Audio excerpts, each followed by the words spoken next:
Hi friends, welcome back to 5 star rating kitchen.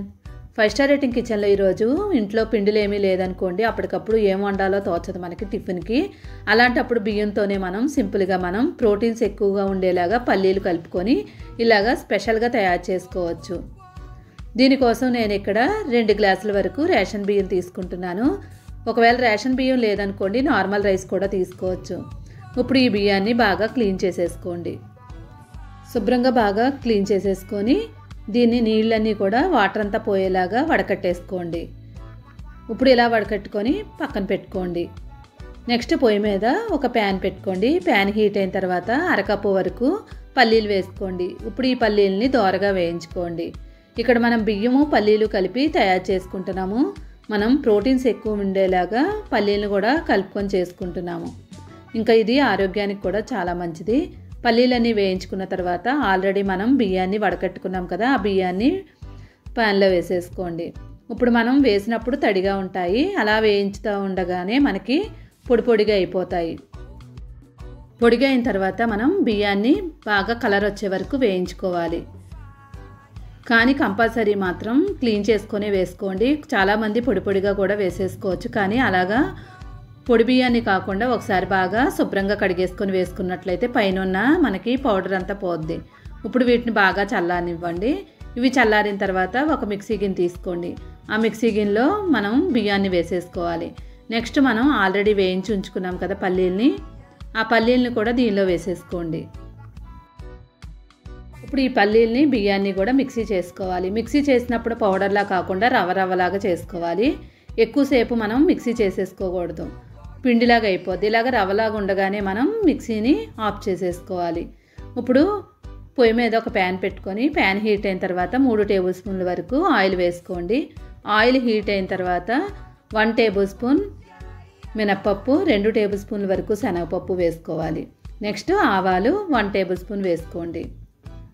ఆవాలు వేసుకున్న తర్వాత జీడిపప్పు కొంచెం వేసుకోండి. జీడిపప్పు ఉంటే వేసుకోవచ్చు, లేదంటే స్కిప్ చేసేసుకోవచ్చు. ఇప్పుడు వీటిని కొంచెం దోరగా వేయించుకోండి. మరీ ఎక్కువసేపు వేయించకుండా 1 నిమిషం పాటు అలా వేయించిన తర్వాత ఒక ఉల్లిపాయని సన్నగా పొడవుగా కట్ చేసుకొని వేసుకోండి. పచ్చిమిరపకాయలు 8 తీసుకొని సన్నగా పొడవుగా కట్ చేసుకొని వేసుకోండి. క్యారెట్ 1 చిన్న ముక్కలుగా కట్ చేసుకొని వేసుకోండి. కొంచెం స్వీట్ కార్న్, కరివేపాకు 2 రెమ్మలు. ఇప్పుడు వీటినన్నింటినీ కూడా బాగా వేయించేసుకోండి. ఇంకా మన దగ్గర ఏదైనా వెజిటేబుల్స్ ఉంటే అవి కూడా యాడ్ చేసుకోవచ్చు. గ్రీన్ పీసు, బీన్స్, క్యాప్సికమ్, ఇంకా పొటాటో ఏమున్నా కానీ వేసేసుకోవచ్చు. చూడండి, మనకి ఇవన్నీ బాగా వేగిపోయాయి కదా. ఇలా వేగిన తర్వాత ఇప్పుడు దీనిలో మనం నీళ్లు వేసుకోవాలి. మనం ఇక్కడ 2 గ్లాసుల వరకు బియ్యం తీసుకున్నాం కదా, 4 గ్లాసుల వరకు వాటర్ వేసుకోవాలి. ఇక్కడ మనం 1 గ్లాసుకి 2 గ్లాసుల వరకు నీళ్లు వేసుకుంటున్నాం. దాన్ని బట్టి మీరు చేసుకునే దాన్ని బట్టి నీళ్లు వేసుకోండి.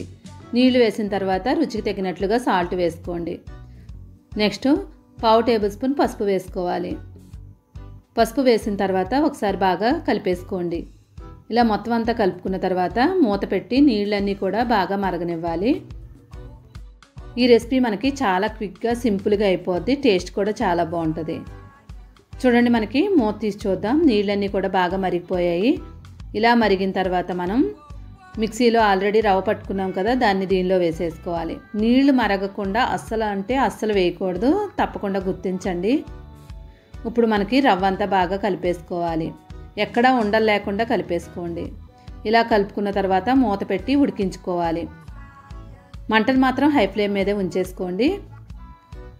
మూత పెట్టి ఒక 10 నిమిషాల తర్వాత మూత తీసి చూస్తే చూడండి, దగ్గరికి అయిపోవాలి, కానీ కొంచెం వాటర్ ఉండాలి.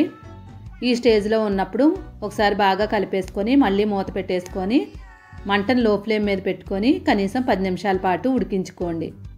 ఇలా సిమ్లో పెట్టి ఉడికించడం వల్ల రవ్వ అంతా కూడా చక్కగా మనకి ఉడికిపోయి పొడి పొడిలాడుతూ వస్తుంది. బిర్యానీకి ఎలా మనం ఉడికించుకుంటామో మంటను లో ఫ్లేమ్ మీద పెట్టుకొని అలానే ఉడికించుకోవాలి. చూడండి, మనకి చక్కగా రవ్వ అంతా కూడా ఉడికిపోయి అంతా బాగా కనిపిస్తుందో.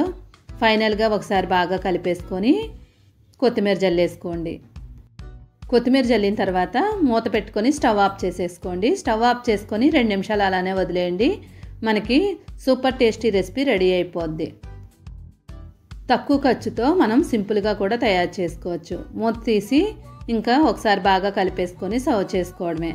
టేస్ట్ చూసారంటే అస్సలు వదిలిపెట్టరు. చాలా క్విక్గా సింపుల్గా అయ్యే సింపుల్ రెసిపీ. ఇది లంచ్ బాక్స్లో కూడా సూపర్గా ఉంటుంది. వీడియో నచ్చిందంటే తప్పకుండా లైక్ చేసి షేర్ చేయండి. ఇలాంటి సింపుల్ అండ్ ఈజీ రెసిపీల కోసం 5 స్టార్ రేటింగ్ కిచెన్ని సబ్స్క్రైబ్ చేసుకుని పక్కనే ఉన్న బెల్ ఐకాన్ని క్లిక్ చేయడం మాత్రం మర్చిపోవద్దు. Thank you for watching 5 star rating kitchen.